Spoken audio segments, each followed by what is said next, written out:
ওই হোটেলওয়ালা মালিক বলতে লাগলো, না না, অপেক্ষা করো, আমি একটু উপর থেকে আমার বিবির সাথে কথা বলে আসি, তোমার শাস্তি কি হওয়া দরকার। এই কথা বলে হোটেলওয়ালা উপরে যাইয়ে ডাক দিয়ে বলতে লাগলো, বিবি, আমার একটা কলিজার টুকরা সন্তান মেয়ে আল্লাহ দিয়েছি, নিয়ত করেছিলাম একটা ভালো পাত্র, নেককার পাত্রর হাতে দিব। আজকে হোটেলের মধ্যে ঘটনা ঘটল। হোটেলের মধ্যে দেখলাম একজন যুবক চোর চুরি করার জন্য আসছে, চুরি করে নাই। আল্লাহর ভয়ে পড়িয়া জাকাতে হিসাব করতে করতে ফজরের সময় হয়ে গেল। বিস্তারিত ঘটনা বলার পর বিবিকে বলতে লাগলো, তুমি যদি রাজি থাকো, এর চেয়ে নেককার পরেজগার আল্লাহ বিরু ছেলে আর দ্বিতীয়বার পাওয়া যাবে না। জোরে কোন সুবহানাল্লাহ। স্ত্রী বলতে লাগলো, আমি রাজি আছি, অসুবিধা নাই, যাও, তারে প্রস্তাব দাও। হোটেল ওলা যাইয়ে ডাক দিয়ে বলতে, যুবক, তোমার কোনো টেনশন নেই, তোমার একটা শাস্তি আছে, তোমার শাস্তিটা মানা লাগবে। সেই শাস্তি হলো, তুমি আমার একমাত্র মেয়ে, আমার মেয়েকে তোমার কাছে বিবাহ দিতে চাই, তুমি রাজি আসনি? ছেলে বলতে লাগলো, যদি আপনার মেয়ে আমার কাছে বিবাহ দেন, জীবনে আর কোনোদিন চুরি করব না। জোরে কোন আল্লাহু আকবার, আরো জোরে কোন আল্লাহু আকবার। এ হলো ভয়, এটা হলো আল্লাহর ভয়। আল্লাহর উপস্থিতিকে যারা ভয় পায়, ভয় পেয়ে যারা গুনার কাজ ছেড়ে দেয়, আল্লাহ বলে তারা মুত্তাকি, তারা হলো মুত্তাকি। এইটা হলো 1 নাম্বার গুণ। আল্লাহর উপস্থিতিকে যারা ভয় পায়, গুনার কাজ ছেড়ে দিলে 1 নাম্বার গুণ। এদেরকে হাদিসের কোরআনের ভাষায় তাদেরকে মুত্তাকি বলা হয়। জোরে কোন সুবহানাল্লাহ। আরো জোরে বলুন কি? যারা সুদ খায় তারা যদি মনে করত 2 জন আছি, এই সময় যদি মনে করত দুনিয়ার কেউ না দেখলো, যদি আমরা 2 জন, আমাদের সঙ্গে আরেকজন আছে, সে হলো কে? আল্লাহ সর্ব অবস্থায় সর্ব জায়গায় বিদ্যমান, ইলমান কুদরতান আল্লাহ বিরাজমান। পৃথিবীর কোন জায়গায় কে কি করতেছে সব কিছু কে দেখে। এই জায়গায় আমরা যে বসে ওয়াজ মাহফিল শুনতেছি, এখানে আল্লাহ আছে না নাই? ওই যে বরাবর ওই মাথায় দেখলাম ওখানে ওয়াজ হচ্ছে গঙ্গাপুরের দিকে, ওখানেও আল্লাহ নাই? জোরে কার নাই? আমেরিকায় মনে হয় নাই, লন্ডন মনে হয় নাই, গোটা বিশ্বের সব জায়গা আল্লাহ কুদরতান ইলমান বিরাজমান, সন্দেহ নাই। যারা সুদে টাকা লাগায়, যারা ঘুষ খায়, কেউ যদিও না দেখে, যদি খেয়াল করে এখানে কেউ নাই, কিন্তু আল্লাহ তো দেখতেছে, তাইলে কি ঘুষ খাইতে পারতো নি? সুদে যারা টাকা লাগায় যদি খেয়াল করতো, কেউ না দেখলে ওখানে আল্লাহ আমারে দেখতেছে, এই ভয়টা যদি অন্তরে থাকতো, এই লোকটা কোনোদিন সুদ খাইবে তো দূরে থাক, সুদে টাকা লাগাবে তো দূরে থাক, এর চেয়ে 10 মাইল দূরে আগেই থাকতো। ঠিক কিনা জোরে কম? যারা গীবত করে, 4 দোকানে সকাল থেকে শুরু হয় রাতে 10টা পর্যন্ত টক শো করে, আছে নি এগুলা? মসজিদের ইমাম সাহেবের থেকে শুরু করিয়া প্রধানমন্ত্রী পর্যন্ত এর কাছে ভালো না, খালি সমাজের মধ্যে এলাকার মধ্যে হ্যাঁ ভালো, আছে না এগুলো? মসজিদের সভাপতি সব এর কাছে শেষ, শুধু এই সমাজের মধ্যে ভালো। সারাদিন 1 কাপ চাল বই যে টক শো শুরু হয় আর বন্ধ হয় না। এই গীবতকারী যদি মনে করত দুনিয়ার কেউ যদিও না দেখে, আমি একা একা আরেকজনের সাথে গীবত করি, ওখানে কেউ যদিও না দেখতে পায়, একজন তো আছে। আরো জোরে বলুন কি? আরো জোরে বলুন কি? আল্লাহ বলছেন কষ্ট হয়েছে না? কষ্ট হয়েছে। আল্লাহ বললে ভালো লাগেনি? সবাই জোরে মোহাব্বতে ডাক দিয়া বলি আল্লাহ, আরো মায়া লাগায় বলি আল্লাহ। কোন ইমানদার যদি একবার মোহাব্বতে আল্লাহ বলে ডাক দে, আল্লাহ বলে বান্দা তুমি একবার আমারে আল্লাহ বলে ডাক দিছো, আমি তো তোমার থেকে দূরে না। ফাইনামা তুআল্লু ফাসাম্মা ওয়াজহুল্লাহ, তুমি যেদিকে চেহারা ঘুরাইবা ওই দিকে আমি আল্লাহর পরিচয় পাইবা। ওয়া নাহনু আকরাবু ইলাইহি মিন হাবলিল ওয়ারিদ।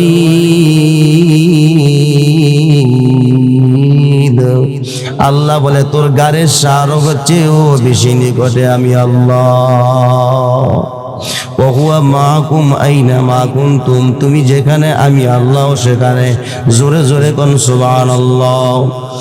ওরে আল্লাহর গোলাম, তুমি যেখানে যাও ওখানে আল্লাহ আছে। তুমি যদি একবার যেই জায়গায় দাঁড়ায় একবার যদি আল্লাহ বলে ডাক দাও, আল্লাহ বলে আমি আল্লাহ একবার নয়, আমি আল্লাহর সাথে সাথে তার ডাকের জবাব 10 বার মতান্তরে, 100 বার মতান্তরে, কম কইলে 10 বার জবাব দেই। জোরে কোন আল্লাহু আকবার।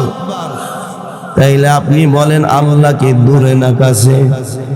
আরো জোরে বলুন দূরে না কাছে? আল্লাহ বলে আমি বান্দা তোর সঙ্গী থাকি। জোরে কোন সুবহানাল্লাহ। আল্লাহর পয়গম্বর সাল্লাল্লাহু আলাইহি ওয়াসাল্লাম আবু বকরকে নিয়ে মক্কা নগরী থেকে রওনা করলেন হিজরতের রাত। কাফেরদের ভয়ে পালিয়ে গেলেন। চলতে চলতে বহু দূর যাওয়ার পর কাফেররা ভয়ে গর্তের মধ্যে পাহাড়ের এক গর্ত পাইয়া ওখানে আল্লাহ নবী আবু বকরকে নিয়ে ঢুইকা গেলেন। গর্তের ভিতরে ঢুকার পর ও জায়গা ঢুকার পর আল্লাহ গর্তকে নির্দেশ দিলেন, গর্ত তোমার মুখটা সরু হয়ে যাও, চিকুন করে দাও, ছোট হয়ে দাও, আমার বন্ধুর নিরাপদে তুমি ছোট হয়ে যাও। জোরে কোন সুবহানাল্লাহ। আল্লাহর ক্ষমতা আসেনি। মাটি কার কথা শুনে? মনে হয় আল্লাহর ক্ষমতা আগের মতো নাই। আসেনি? বিশ্বাস আছে তো? আল্লাহ যদি কোনো জিনিস কয় এই ওইতে কতক্ষণ লাগে? কথা কয় না,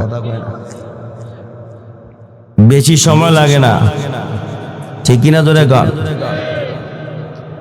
যেমন আজকে একজনে জুমা পড়ছে আমার পিছনে, লেফটেন্যান্ট জেনারেল পিছনে জুমা পড়ছে, পরে নামাজে পরে আধা ঘন্টা খবর পাইলাম হসপিটাল নিয়ে গেছে, মারা গেছে। কেউ বিশ্বাসও করতে পারে না, আমি নিজে বিশ্বাস করি। তা আপনারাই চিন্তা করেন যে আল্লাহর কাছে সব ক্ষমতা, ঠিক কিনা? ধরে কন। একদল লোক বাংলাদেশের একদল কইলে তো আবার কেমন হুজুরে আবার দলীয় কথা কয়। বোঝার জন্য কিছু বলি, এত ভালো না। দুধ পাতিলের মধ্যে যখন জাল দেয়, আমাদের গ্রাম্য ভাষায় বলি, জাল যখন দেয় দুধ কি বাড়ে না কমে?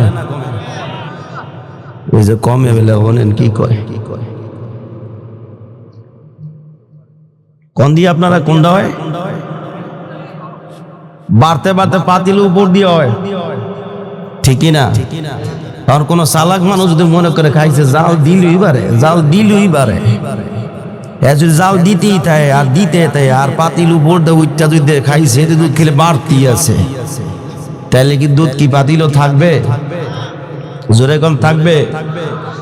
তো বিগত যারা চালাইছে দেশ, এরা মনে করছে যে ক্ষমতা বাড়তেই আছে, ক্ষমতা বাড়তেই আছে, এত শক্তি আমাদের, এত ক্ষমতা আমাদের, আমরা বিনা হিসেবে জান্নাতের সার্টিফিকেট পাই, অধিকারে জান্নাত পাইয়া ফেলায়। শেষ পর্যন্ত একজন কইয়ে ফেলাইলো আমরা করুণার্থে শক্তিশালী। আচ্ছা, এটা কি ঠিক হয়েছে না রাগ হয়েছে না আপনারা? আবার কেউ, আমি মানে বোঝার জন্য বলতেছি, কিন্তু ইন্ডিকেট করে বলতেছি না, আমি মানে টার্গেট করে বলতেছি না যে খারাপ কোনো দিক না, বোঝার জন্য। করোনার থেকেও শক্তিশালী বলছে। আচ্ছা আপনারাই বলুন, করোনার থেকে শক্তিশালী কোনো মানুষ আছে? করোনা কি? ঠান্ডা একটা রোগ। এই হাসি কাশি জ্বর তো প্রতি বছর এমনি হয়, শীতের মৌসুম হয় না? জ্বর এখন হয়নি, দেহে নাই, শুনছে করোনা। খালি যদি কইছে ওই মুম্বাইত করোনা হয়েছে, এইবারে আশেপাশে কেউ নেই বলেও কথা কয় না। লকডাউন দিয়ে দিছে, মসজিদও শুদ্ধা তালা, 3 জনের বেশি নামাজ পড়া যেত না। গেছে না এগুলা?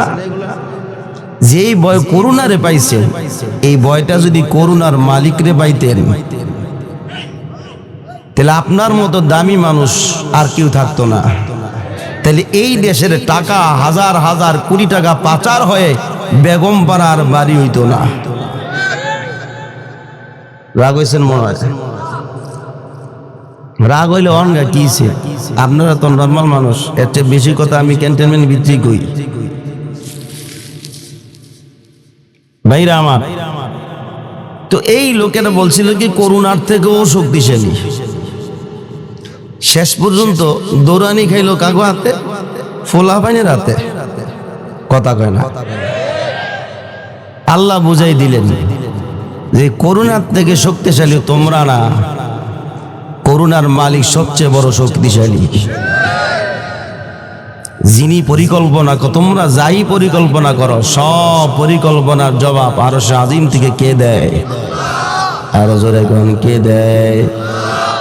ওয়ামাকারু ওয়ামাকারাল্লাহ।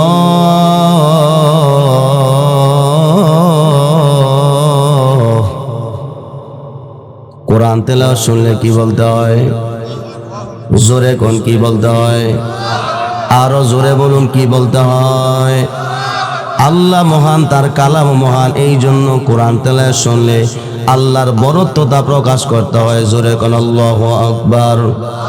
ওয়া ইযা তুলিয়াত আলাইহিম আয়াতুহু যাদাতহুম ঈমানা। মুমিন বান্দাদের সামনে যখন কোরআন তেলাওয়াত হয়, মুমিনরা কোরআন তেলাওয়াত শুনে, মুমিনদের ঈমানি পাওয়ার গুলো অটোমেটিক বাড়া শুরু হয়। সুবহানাল্লাহ কয় না? এই জন্য কোরআন তেলাওয়াত শুনলে কি বলবেন? আরো জোরে বলুন কি বলবো? ওয়ামাকারু ওয়ামাকারুল্লাহ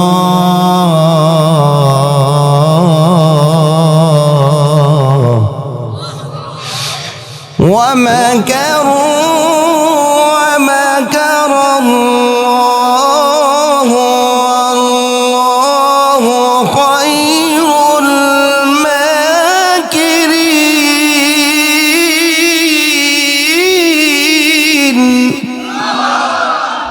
والله خير الماكرين।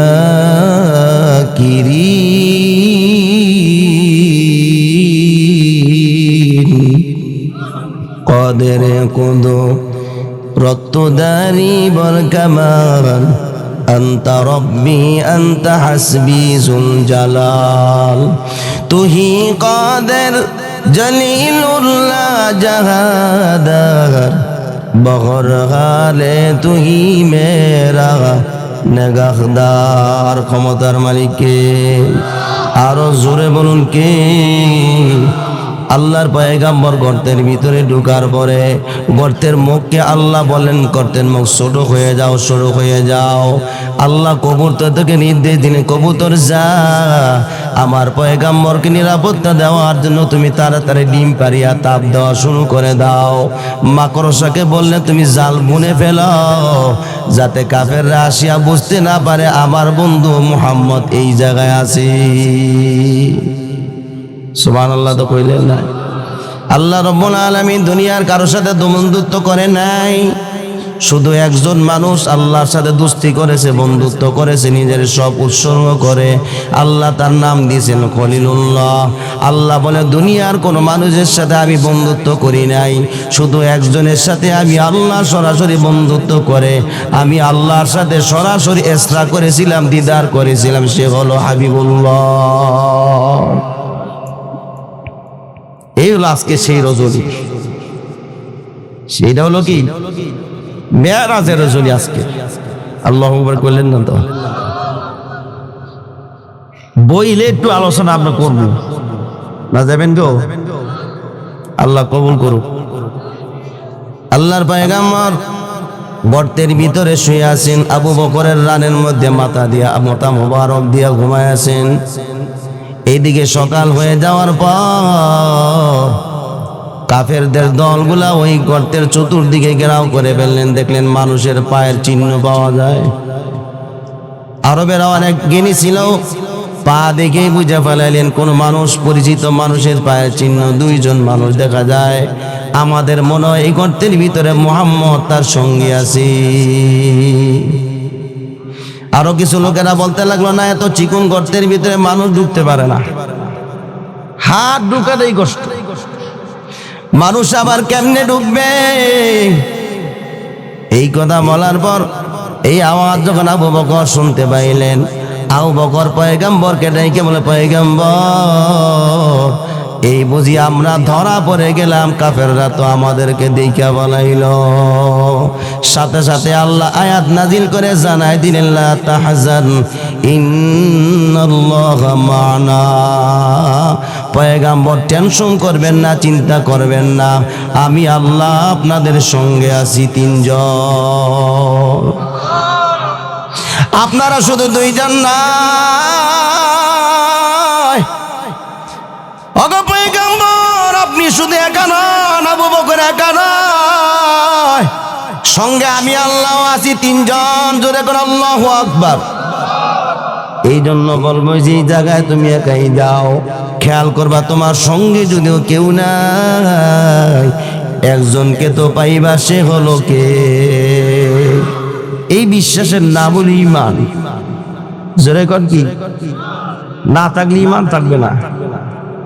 এই বিশ্বাসটুকু না থাকলে ঈমান থাকবে না। কত সার লোক ঈমান খেয়ে লাইছেন, এই খবর হইতো নাই। চার দোকানে বইয়া ইসলাম বিরোধী, উলামায়ে কেরাম বিরোধী, কোরআন শরীফ বিরোধী, হাদিস বিরোধী কার্যকলাপ কথা বলে চার সাথে খেয়ে বলা আছে না নাই? ঈমান কবে চার লোকে খেয়ে লিয়েছেন কইতে পারেন নি আমরা? ঈমান থাকলে তো আল্লাহ আমাদের হেদায়েত দান করেন। আর জোরে কোন আমিন। কষ্ট হইতেছে না ভাইরা আমার? যা বলতেছিলাম, আল্লাহ বলে, বান্দা তুমি আমার উপস্থিতিকে যারা ভয় পায়, গুনার কাজ ছেড়ে দেয়।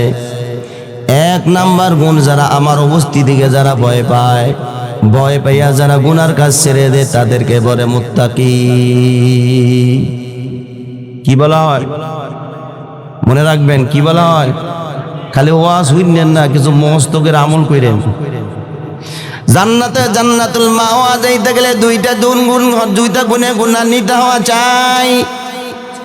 এক নাম্বার মুত্তাকি হওয়া লাগবে, দুই নাম্বার পরহেজগার হওয়া লাগবে। এই দুইটা গুণ যে ইমানদারের ভিতরে, যে মুসলমানের ভিতরে থাকবে, এই ব্যক্তিকে আল্লাহ জান্নাতুল মাওয়া দান করবে। জোরে কোন সুবহানাল্লাহ। মুত্তাকি কেমনে হবেন? আল্লাহ জানাই দিলেন, ওয়া আম্মা মান খাফা মাকামা রাব্বি, যারা আল্লাহর উপস্থিতিকে যারা ভয় পায়, গুনার কাজ ছেড়ে দেয়, ওই ব্যক্তিরা হলো মুত্তাকি। জোরে কোন আল্লাহু আকবার। ওরে আল্লাহর গোলাম, যারা চুরি করে যদি মনে করে কেউ নাই, আল্লাহ আমাকে দেখতেছি, দুনিয়ার কেউ যদিও না দেখতে পায়, এই জায়গার মধ্যে আল্লাহ আমারে দেখতেছে। যারা সুদ খায় যদি মনে করো কেউ নাই, আমরা দুইজন না, আল্লাহ দেখতেছে। যারা ঘুষ খায়, বিচার টাকা খাইয়া, রাতের বেলা টাকা খাইয়া, দিনের বেলা বিচার ঘুরে বেলা, এগুলো আপনার কোনো আছে? আমি তো মনে করছি আমার ঢাকার মধ্যে আছে বেশি। সেঙ্গানো এগুলো বললো। আল্লাহ হেদায়েত দান করে সবাই কোন আমিন। ভাইরা আমার, যারা রাতের বেলা টাকা খাইয়া, এলাকার মাতব্বররা টাকা খাইয়া সকাল বেলার বিচারটা ঘুরায় দেওয়ার জন্য টাকা খায়, মুট করে 10,000 টাকা দিয়ে আবার কানে কানে কইয়া যায়, জিতাই দিলে আরো দিন। কেউ তো ঠিক নেই। আপনারই দেখবেন করতে, আমরা যান মসজিদ, হুজুরে জানবো, জানবেন আপনারা, ঠিক না? হুজুর এই কইলি তো অসুবিধা, হুজুরে তাড়াতাড়ি সকালবেলা গাঠি দিয়া মসজিদে বাইর কর। আছে না এরকম মুসল্লি? জুমার মসজিদে সুদের বিরুদ্ধে, ঘুষের বিরুদ্ধে ওয়াজ করলি, হুজুর বলা না, বিদায় কর। ইমামতি বেটা তুই করবি? হেরে যদি খাড়া করা দেন, সামনে ওয়াল ভাঙ্গা লই বাড়ি যাবো। এই জন্য কি হক কথা সারা যাবে? এই মিম্বর আপনার জন্য না, মসজিদের সভাপতির জন্য না, মসজিদ মিম্বর সেক্রেটারির জন্য না, এলাকার চেয়ারম্যান মেম্বারের জন্য না, এই মিম্বর হলো আলেমের জন্য। ঠিক কিনা জোরে কোন? আজকে ইমাম খেদায় দিলেন, আরেকজন তো রাখবেন, সে তো এইটাই বলবে। কথা কন, এর খেদায় দিয়ে যদি আরেকজন রাখে না তো ওইটাই বলবো। খেদায় লাভ কি? তার এত কোনো লাভ নাই। আপনার পক্ষে তো কোনো সাপোর্ট দেওয়ার কোনো আলেম নাই। কি লেগে আলেম বিদ্বেষী হন আপনি? কি অভিশাপ কেন আপনি নেন? নেওয়ার কারণে আপনি তো ধ্বংস হয়ে যাবেন। আল্লাহ যার ধ্বংস চায় সে আলেমের পিছে লেগে যায়।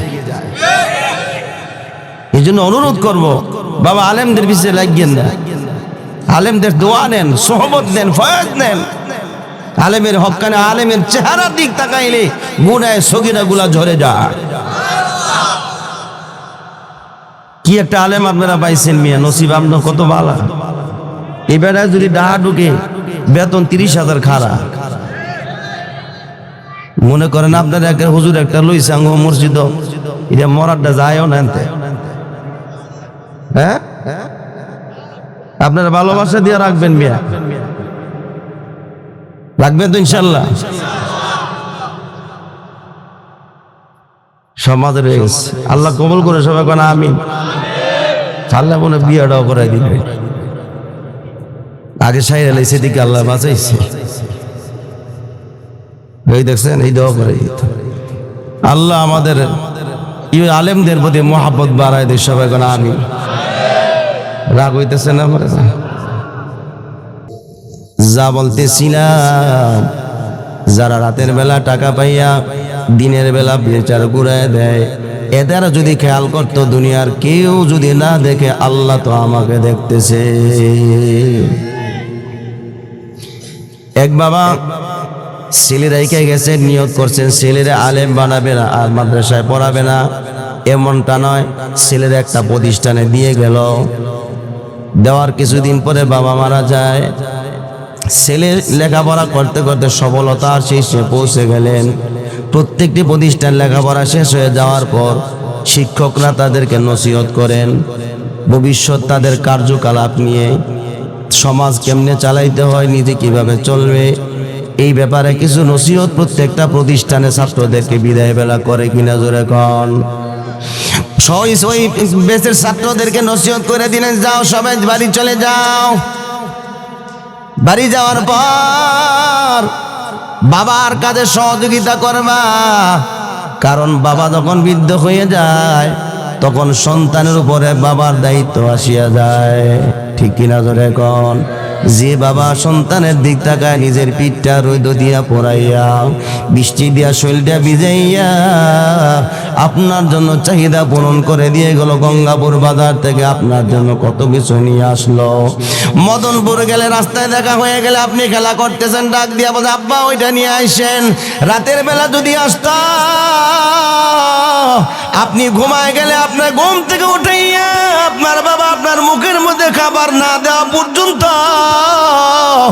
আপনার বাবার কলিজা ঠান্ডা হতো না। ঠিক কোন জোরে কিনা? এই হলো বাবা। মাতার গাম পায়ে ফেলাই এত কষ্ট করছে, যে মা 10 মাস 10 দিন পেলে ধারণ করলো, ওই মার খেদমত করতে চায় না, বাবারও খেদমত করতে চায় না বর্তমান যুবকরা।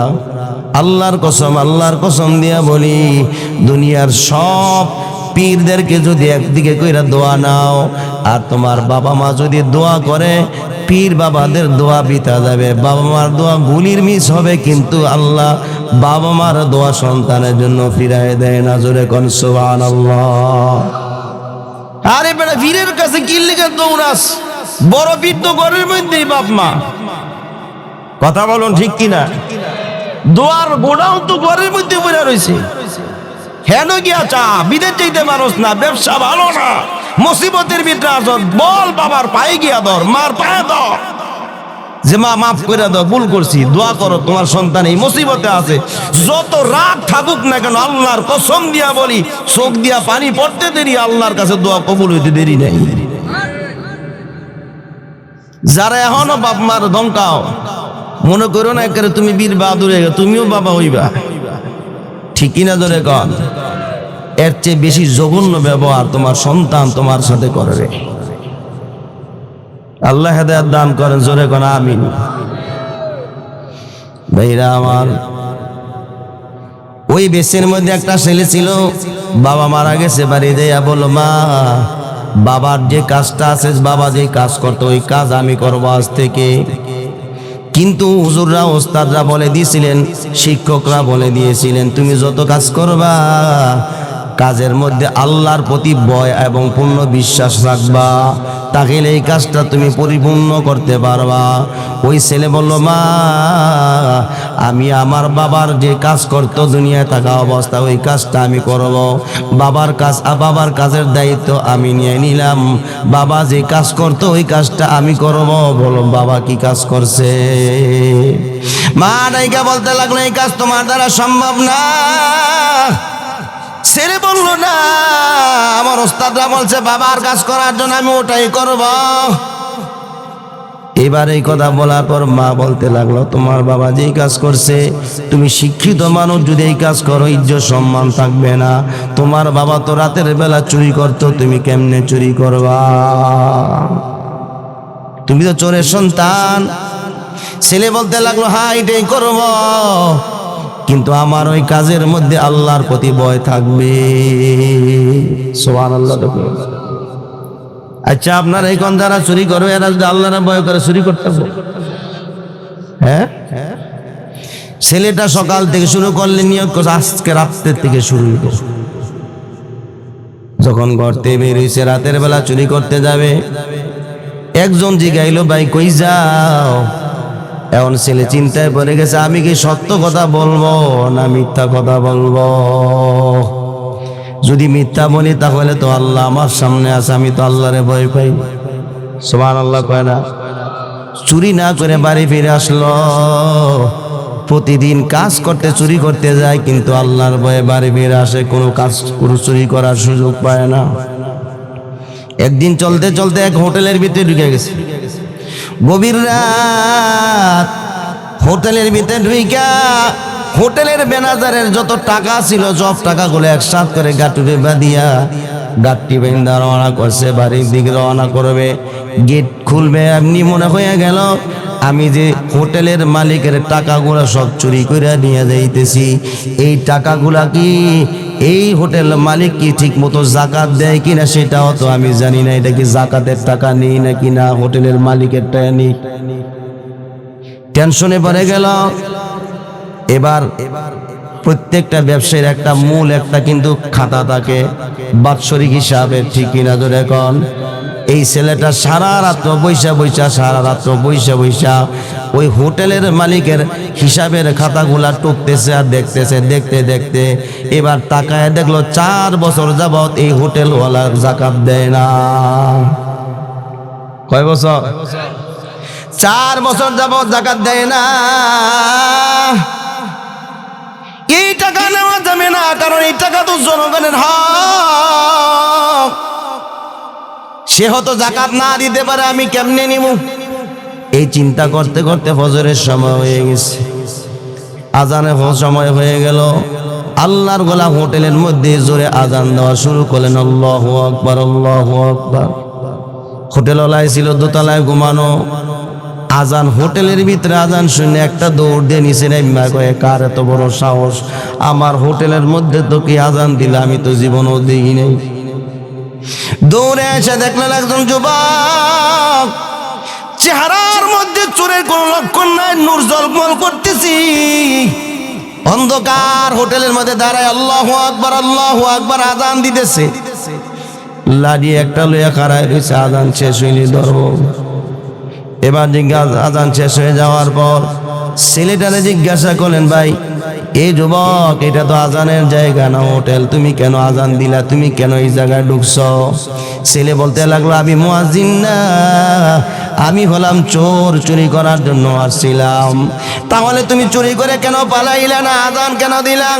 ছেলে বলতে লাগলো, আমি টাকা নিব, কিমনে টাকা নিব চিন্তা করলাম, তুমি কি ঠিক মতো জাকাত দাও কিনা, আমি কি গরিবের জাকাতের টাকা নিয়ে আবার নিয়ে যায়, এই জন্য তোমার হিসাব করতে করতে তাকায় খেয়াল করে দেখলাম 4 বছর যাবত তুমি জাকাত দাও না, এই জন্য টাকা নিতে পারলাম না। ফজরের সময় হয়ে গেছি, এই জন্য আজান দিয়া দিলাম, চলো দুইজনে মিলা নামাজ পড়ি, জামাতে নামাজ পড়ি। আমি পালাবো না, এখানে দাঁড়াইলাম। যাও অজু করে আসো। হোটেলওয়ালা গিয়া অজু করে আসলেন, বললেন ইমাম সাহেব, হোটেলওয়ালাকে বললেন আপনি নামাজ পড়েন, আপনার পিছনে আমি দাঁড়াই। হোটেলওয়ালা বলতে লাগলো তুমি কি বলো, জীবনে কোনোদিন মসজিদের বারান্দা দিয়াও যাই নাই, কেমনে আমি নামাজ পড়াবো? এমন মুসল্লি নাই আপনার গলাটা। আবার হুজুরের বুলটা ধরে আগে, ঠিক কিনা ধরে কন? মুসল্লিদের ভুল ধরে নামাজ পড়লে কি ভাই, ভিতর ঠিক নেই, আসলে যে হ্যাডও ঠিক নেই, আর খবরই নেই, ঠিক কিনা ধরে কন? ভাইরা আমার, ওই যুবক বলতে লাগলো ঠিক আছে তাহলে আমি নামাজ পড়াই। নামাজের পরে, নামাজ শেষ করার পরে যুবককে বলতে লাগলো যুবক তুমি একটু বসো, তোমার ব্যাপারে একটা ফায়সালা হবে। যুবক বলতে লাগলো কোনো ফায়সালার দরকার নাই, আমি তো চোর ধরা পড়ে গেছি, আমাকে সরাসরি পুলিশের কাছে নিয়োগ দিয়া দেন, পুলিশের কাছে দিয়া দেন, আমি গ্রেফতার হয়ে যাই। 2 নাম্বার, দ্বিতীয় নাম্বার গুণ হলো পরহেজগার। কি দিব? ওয়ানাহান নাফসা আনিল হাওয়া, অর্থাৎ খায়েশাতের বিরুদ্ধে, নিজের খায়েশাতের বিরুদ্ধে মনকে প্রস্তুত করা। মন চাইতেছে জিনা করতে, আমি জিনা করব না। মন চাইতেছে মিথ্যা কথা বলতে, মিথ্যা বলবো না। মন চাইতেছে আমাকে নেশা করতে, আমি নেশা করব না। মন চাইতেছে আমাকে গুনার কাজের দিকে যাইতে, আমি যাব না। মন চায় পরে অন্য মহিলার দেখে না, মহিলার দিক তাকাইতে না, ওই দিকে তাকানো যাবে না, কারণ কে দেখতেছে আমার হালত, কে দেখতেছে জোরে কান, আর জোরে বলুন কে দেখতেছে? এই সমস্ত মনটারে ঘুরাইয়া গুনার কাছ থেকে ফিরাইয়া যেই ব্যক্তি নিজের মনটাকে আল্লাহর জন্য প্রস্তুত করতে পারবে, এই মনের ভিতরে কোনো গুনাহ জায়গা দেওয়া যাবে না, এই মনের ভিতরে কাউকে জায়গা দেওয়া যাবে না, গুনার চিন্তাও করা যাবে না। এই মন যদি চায় গুনার কাজ করতে, গুনার থেকে নিজের মনকে ফিরায় নিয়ে আসা লাগবে। এই মনটাকে গুনার থেকে ফিরায় নিয়ে আসিয়া আল্লাহর জন্য মনটারে খালি করে দিয়ে ব্যক্তি দিবে, ওই ব্যক্তি হলো পরহেজগার। সুবহানাল্লাহ, কই নিচেরা রাখবে না।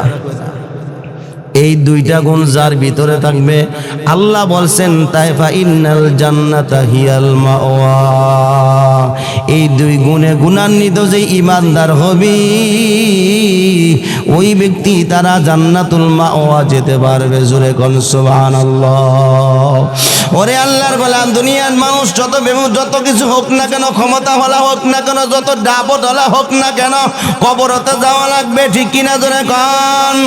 কবরে যাওয়া ছাড়া এমন কোন লোক আসেননি বাঁচতে পারবেন যে কবরে যাওয়া লাগবে না? আছেন 2-1 জন? থাকলে দাঁড়ায় কোন আল্লাহরে দেন যে আমরা মরমুরা, আমাদের কাছে আজরাইল কোনোদিন আসতে পারবে না। কেউ পারবেন? 2 জন থাকলে কন্যা দেই বীরবার দুর্গেরা আছেন। মরণের হাত থেকে বাঁচার মতো ক্ষমতা কারো নাই। কবরে যেহেতু যাওয়া লাগবে, কবরে যেহেতু যাওয়া লাগবে, ওই কবরে যাওয়ার আগে মুত্তাকি আর পরেশগার হইয়া কবরে যাও। আর ওখানে একটা জিনিসের পরিচয় দিয়ে আপনারে কবর রাখবে। ওখানে আওয়ামী লীগের পরিচয় দেওয়া যাবে না, বিএনপির পরিচয় হবে না, জাতীয় পার্টির পরিচয় হবে না, জামাত ইসলামের পরিচয় হবে না, ইসলামী আন্দোলন হবে না। জামাত যত দল বলো না কেন, যত নেতা বলো না কেন, ওই কবর রাখার সময় কোনো নেতার কোনো দলের পরিচয় দিয়ে আপনারে কবরে রাখবে না। শুধু একটা নেতার পরিচয় দিয়া কবর রাখবে, সেটা হলো কে? এই মে আল্লাহ। আবার ইমান, বিসমিল্লাহি ওয়া আলা মিল্লাতি রাসূলিল্লাহ, এই দোয়াটা পড়েন না লাস্ট নামানোর সময়? এই দোয়াটা পড়েন না? কি পড়েন আপনারা? বিসমিল্লাহি ওয়া আলা মিল্লাতি রাসূলিল্লাহ, আল্লাহর নামে রসুলের মিল্লাতের উপরেই গেলাম। রসুলকে মুহাম্মাদুর রাসূলুল্লাহ সাল্লাল্লাহু আলাইহি সাল্লাম বলেন। এই রসুলের নেতৃত্ব দিয়ে আপনি কবর রাখেন। পরিচয় দিলেন কি? দুনিয়াতে চলছে আল্লাহর গোলাম, তুমি তোমার দুনিয়াতে চলছো নিজের স্বার্থের জন্য, দলের নেতার আদর্শে আদর্শিত হইয়া চলছ, অমুক দলের নেতার আদর্শকে আদর্শিত হইয়া চলছ, অমুক দলের নেতার সাথে তোমার আদর্শ আদর্শিত হইলা, দুনিয়াতে চলছো এক দলের নেতার আদর্শে, মারা যাওয়ার পরে পরিচয় দাও আরেক নেতার আদর্শে, ঠিক কিনা জোরে কন। এবার তুমি বলো তোমার দুনিয়ার চলা আর পরকালে রাখার কি মিল আছে না নাই? মিল আছে? তাইলে আপনি বলেন, আপনি কি মুসলমান হইয়া মরলেন না মুনাফিক হইয়া মরলেন? কথা কয় না। এই জন্য কিয়ামতের ময়দানে বহু মানুষ, বহু হাজি মানুষ, বহু গাজী মানুষ, বহু নামাজি মানুষ, বহু তাহাজ্জুদ গুজারি, বহু জাকিরিন মানুষ কিয়ামতের ময়দানে মুনাফিকদের কাতারে দাঁড় করানো হবে। শুধু কারণই নেই, কারণ দুনিয়ার জমিনে চলছ, দুনিয়ার স্বার্থের জন্য অমুক নেতার পরিচয় দিয়া চলছ, অমুক নেতারে বলছ আপনার নেতার জন্য, বলছেন নেতার খুশির জন্য। রক্ত জড়ানো লাগলে রক্ত জড়াবো, জীবন দেওয়া লাগলে জীবন দেব, আছে না নাই? এমন লোক আপনাদের এই অঞ্চলে আছে না নাই? যেই যুবক এই কথা বলবি যে রক্ত দেওয়া লাগলে রক্ত দিব, জীবন দেওয়া লাগলে জীবন দিব দলের জন্য, যে মুসলমান এই কথা বলবে সাথে সাথে মুরতাদ হইয়া যাবে। কারণ রক্ত দিয়েছেন কে? সবাই জোরে বলো, রক্ত দিয়েছেন কে? জীবন দিয়েছেন কে? তাহলে রক্ত আর জীবন দেওয়ার মালিক যেহেতু আল্লাহ, তাহলে রক্ত আর জীবন তো একমাত্র আল্লাহর জন্যই তো দেওয়া চাই, ঠিক কিনা জোরে কন। কুল ইন্না সলাতি ওয়া নুসুকি ওয়া মাহইয়ায়া ওয়া মামাতি লিল্লাহ ওয়া মাহইয়ায়া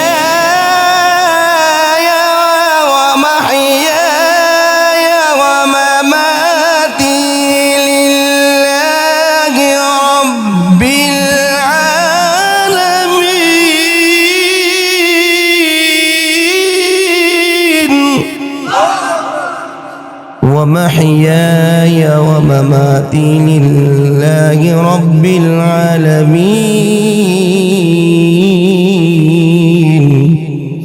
মুসলমানি বুয়াদ গর্দন গাদান এমানে খুদ বদস্তে খাজে বাদান।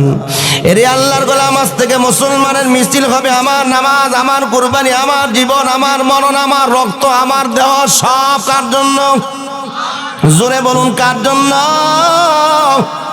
আল্লাহর জন্য হওয়া চাই। এরে আল্লাহর গোলাম, মরা তো লাগবি। দুনিয়ার জমিন থেকে যাওয়ার পর কবর রাখলে এক নেতার পরিচয় দিবি, সেটা হলো রহমাতুল লিল আলামিন। আপনার কবর থেকে নবীর রওজা পর্যন্ত জানালা খুলে যাবে, জিজ্ঞাসা করা হবে এই লোকটারে চিনুনি? আল্লাজি বইসাফি, এই লোকটারে চিনুনি? যেই লোকটারে তোমাদের উপরে অবতীর্ণ করা হয়েছিল, পাঠানো হয়েছিল, চিনুনি? সুবহানাল্লাহ কয় না? যারা নবীর আদর্শ অনুযায়ী চলছে ওই ব্যক্তিরা বলবে হাজা মুহাম্মাদুর রাসূলুল্লাহ। আর যারা নবীর আদর্শ অনুযায়ী চলে নাই, দুনিয়ার নেতার আদর্শ অনুযায়ী চলছে, বড় বড় বিলবোর্ড বানাইয়া, গাছের মধ্যে উঠা, কারেন্টের পিলারের মধ্যে উঠা 24 ঘন্টা যারা অটো সালাম দিয়াছিল, শুক্রবার জুমার নামাজ পড়ার টাইম পায় নাই, আছে না নাই? এগুলি মনে আপনার অঞ্চলে নাই। বিল পড়ছিলেন না? 24 ঘন্টা অটো সালাম দেয়। মাত্র নেতার লগে একবার ছবি উঠাইছে, একটা সেলফি উঠাইছে, বাস এইটা একটা বিলবোর্ড বানায়া সালাম নিন, আছে না নাই? মাত্র দুনিয়ার সলিমুদ্দির সাথে একটা সম্পর্ক থাকার কারণে 7 খুন মাফ হয়ে যায়। কথা কন ঠিক কিনা? এরে আল্লাহর গোলাম, এই নেতারে খুশি করতে গিয়া তুমি রক্ত জড়াও, জীবন দাও, আরেক দলের নেতার কর্মীর বাড়িঘর দখল করো, দোকানপাট লুটপাট করে নিয়ে যাও। এই নেতা তুমি মারা যাওয়ার পর এই নেতাই কিন্তু তোমার সঙ্গে যাবে না, দুনিয়াতেও তোমার পরিচয় দিবে না, ঠিক কিনা জোরে কন। যাদের জন্য চাঁদা উঠাও, লুটপাট করলা, ভাঙচুর করলা, দেশ থেকে পালিয়ে গিয়ে বিদেশে আরাম করে ঘুমায়, আর তুমি এলাকা ছাড়া ঘুমাইতে পারো না, চোরের মতো বিভিন্ন জায়গা খালি দৌড়াও বলাও, ঠিক কিনা জোরে কর? তাইলে তোমার নেতা তো দুনিয়াতে তোমার কাজে লাগলো না। এই নেতার লেগে এত কষ্ট করে লাভ কি? এই কষ্টটা যদি আমার নবীর জন্য করতা তাহলে কবর দুনিয়াতেও সম্মান পাইতা, কবরও জান্নাত পাইতা, ঠিক কিনা জোরে কন? কবরে যাওয়া লাগবে রে আল্লাহর গোলাম, একটু মনটারে বোঝা মন, কবরতে যাওয়া লাগবে, কবরে তো যাওয়া লাগবে। কোন সময় না জানি আজরাইল আসিয়া যায়, কোন সময় না জানি মালাকুল মউত আজরাইল আপনার আমার সামনে হাজির হইয়া যায়। ওরে আল্লাহর গোলাম, মনাত করে তাকায় দেখবা আপনার আমার মতো বহু মানুষ সানমিয়া বাইরে চিনেন এমন কোন লোক আসেনি? কথা কন নাই? সানমিয়া বাইরে চিনেন এরকম লোক আছে? এই আল্লাহর গোলাম ঠিক মতো নামাজ ঠিকই পড়তো। আরেকজন আছিল শিকদার ভাই, একসাথে দুইজনে চলাফেরা করত। এই জায়গা দিয়ে হাঁটলে আমার এখনো তাদের ছায়াগুলা চোখে ভাসে। আল্লাহর গোলাম নাকি জানতো কবে দুনিয়া থেকে চলে যাবে, কথা কয় না? জানতো, জানতো। আপনারা জানেন, কিন্তু যাওয়া লাগবে এটা শিওর। যদি আপনারা জানেন যে আগামীকালকার সকাল 10টা আপনার ফাঁসি, আপনি মরবেন, ফাঁসির কাজটা আপনার ঝোলানো হবে, এর সময়ের ভিতরে সুন্দর যুবতী নারী আপনার সামনে ভালো ভালো খাবার নিয়ে হাজির হইলে খাইতে ভালো লাগবো? দেখতে মন চাইবো? কিচ্ছু ভালো লাগতো না, কারণ আপনি জানেন কি 10টা আপনার ফাঁসি, ঠিক কিনা জোরে কর? কিন্তু আপনি তো জানেন না, ওইটা তো 10টায় জানার কারণে আপনার ভিতরে মরণের ভয় ঢুকছে। কিন্তু এখন তো আপনি জানেন না কোন সময় না জানি আজরাইল আপনার সামনে হাজির হইয়া যায়, ঠিক কিনা জোরে কর? ওরে আল্লাহর গোলাম, মারা যাওয়ার আগে অবশ্যই ইমানদার হইয়া কবরে যাও, আমার নবীর সুন্নত মানো, নবীর তরিকা মানো, নবীর আদর্শ গঠন করো। কারণ নবী মদিনাওয়ালা, ওই মদিনাওয়ালা নবী যদি তোমার প্রতি সন্তুষ্ট হয়ে যায় তাহলে তোমার কোনো চিন্তা নাই, কারণ আল্লাহর নবী তোমার সুপারিশের জন্য ওয়াজিব হয়ে যাবে। জোরে কোন আল্লাহু আকবার। যারা মদিনায় গেছ, যারা মদিনায় গিয়েছে, ওই মদিনায় এমন কোন লোক নাই, যত শক্ত মনের মানুষ হোক না কেন, জীবনে চক্ষু দিয়া পানি আসে নাই। আমার নবীর রওজার কিনারে যাওয়ার পর নবীর রওজায় গিয়া যখন আসসালাতু ওয়াসসালামু আলাইকা ইয়া রাসূলুল্লাহ বলে সালাম দেয়, আল্লাহর নবীর রওজার কিনারে যেয়ে যখন সালাম দেয়, এমন কোন নবীর উম্মত নেই, এমন কোন আশিকে রাসূল নেই, চক্ষু দিয়া ঝরঝর করে পানি পড়বি। নবীর ইশক, নবীর মায়া, নবীর মুহাব্বত এত বেশি ঢুকিয়ে যায়। এরে আল্লাহর গোলাম, আমার নবীর মুহাব্বত, নবীর ভালোবাসা অন্তরে জাগাও, কারণ কবরে যাওয়ার পর আমার নবীর আদর্শ ছাড়া বিকল্প কোনো আদর্শ নাই, ঠিক কিনা জোরে কর? মদিনায় যাইতে চান কেডা কেডা হাত তোলান, আল্লাহর দেখার নারে তাকবীর। মনে বড় আশা ছিল যাব মদিনা, সবাই বলেন। মনে বড় আশা ছিল যাব মদিনায়, সালাম আমি করব গিয়ে নবীজির রওজায়।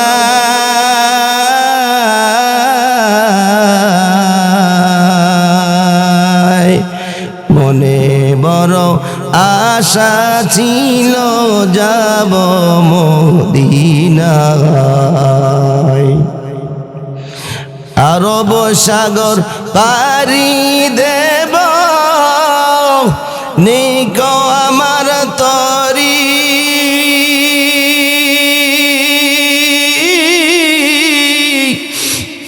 পাখি তনয় উড়ে যাব ডানাতে বর করি, আশায় আসি সম্বল নাই, করি কি উপায়।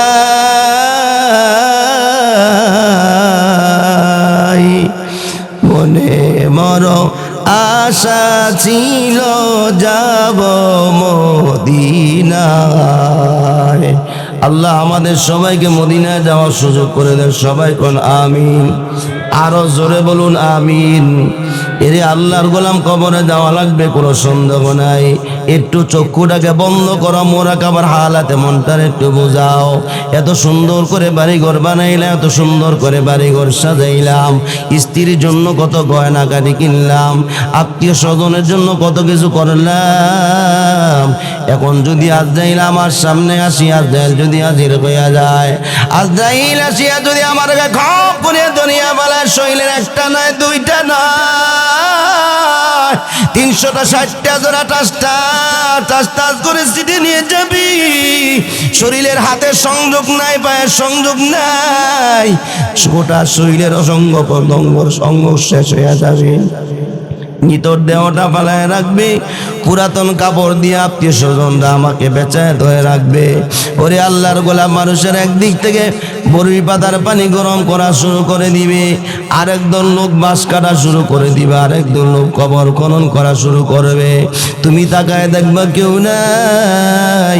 ওই কালো রঙের মশারির মধ্যে ঢুকাইয়া আমাকে শরীর থেকে দামি কাপড় গুলা বিলেট দিয়ে কেঁচি দিয়া কাইটা 3 টুকরা সাদা মার্কিন কাপড় চকলেটের মধ্যে করে পেঁচাইয়া জানাজার ময়দানে নিয়ে যাওয়া হবে।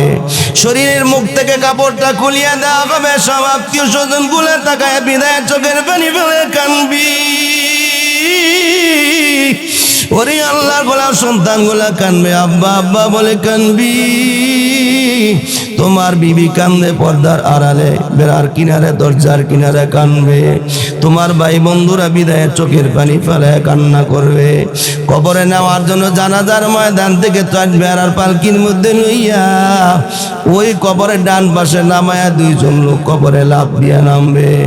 বিসমিল্লাহি আলা মিল্লাতি রাসূলিল্লাহ বলে কবরে কেউ উপরের দিক থেকে কাঁচা মাছের সাউনে দিয়া খলপা দিয়া চাপায়া চাপায়া চাপায়া চাপায়া মাটি দেওয়া শুরু করবি।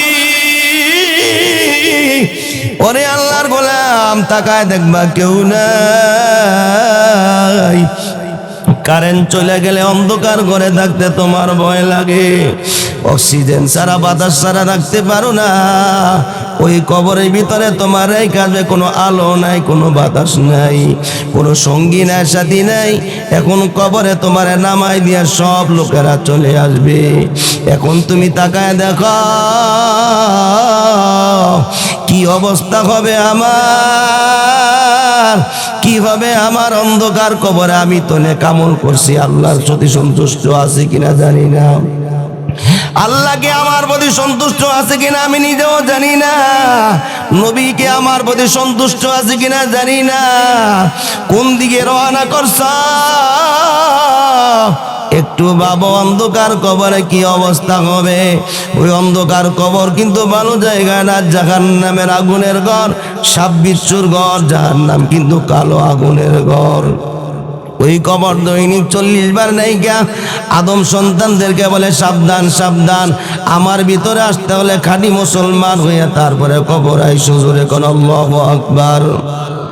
এরে আল্লাহর গোলাম, তুমি কি খাঁটি মুসলমান হইছো কিনা নিজেও তো জানো না। খাঁটি মুসলমান যদি না হতে পারো, ওই অন্ধকার কবর কিন্তু ভালো জায়গা না, জাহান্নামের আগুন দিয়া ভরা, সাপ বিচ্ছু দিয়া ভরা।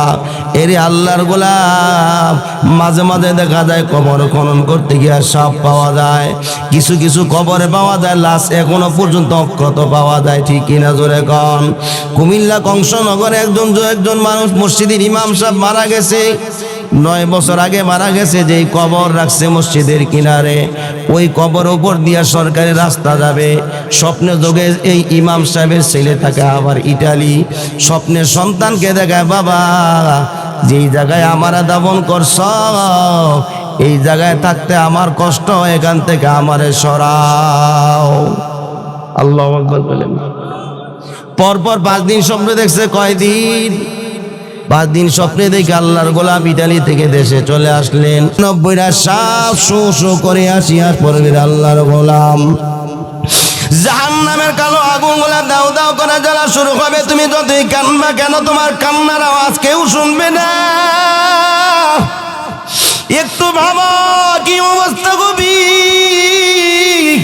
অন্ধকার কবরে কি অবস্থা হবে তোমার আমার, একটু ভাবো। কবরে তো যাওয়া লাগবে, কোনো সন্দেহ নাই। কবরে যাওয়ার আগে খাঁটি মুসলমান হইয়া আল্লাহ আমাদেরকে কবরে সবাই গোনা আমিন। ও তুই এই দুনিয়ার মায়ায় পরে করছ কত বাহানা,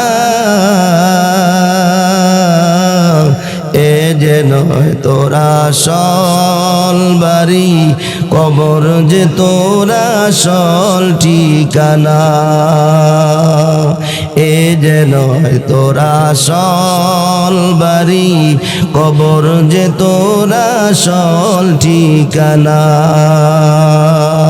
কবর পথের যাত্রী তুমি, একই পথের প্রতিগামী।